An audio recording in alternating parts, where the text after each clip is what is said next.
Nasunog sa dagat, sakop ng Bohol ang isang passenger cargo vessel. Kumusta kaya ang 72 pasahero at 60 tripulante nito?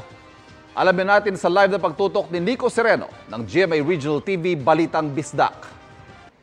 Nico? Pia, Ivan, nailigtas ang lahat ng mga sakay ng MV Esperanza Star matapos itong masunog habang papadaong nasa pantalan ng Tagbilaran City sa Bohol.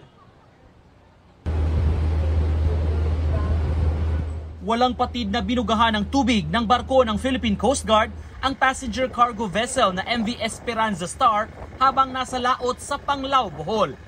Ayon sa Bohol Provincial Disaster Risk Reduction and Management Office, naglalayag Tagbilaran City ang barko galing Port of Lassi sa Siquijor.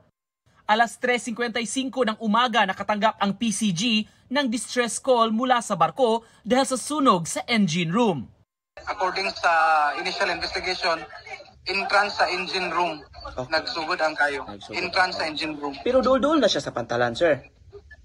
Doon na sir, within visible na kayo from the Tagbilaran Port ang barko.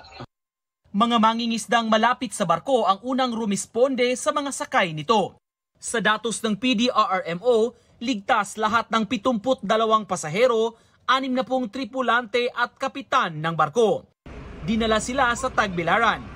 Dili ko mo ang magsirlalo, hapog kaayo ni sir. Ang Coast Shipping Lines na may-ari ng barko nagpasalamat sa mga tumulong. Nag-iimbestiga na ang Coast Guard sa nangyari. Kana usas kita na sir, mo na atong usas gi pa-priority sa Coast Guard nga posible ba dunay oil spill under investigation pa sir.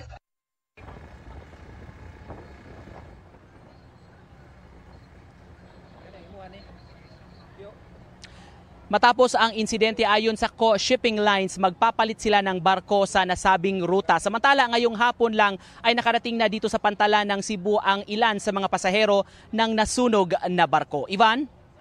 Daghang salamat, Nico Sereno ng GMA Regional TV Balitang Bisdak.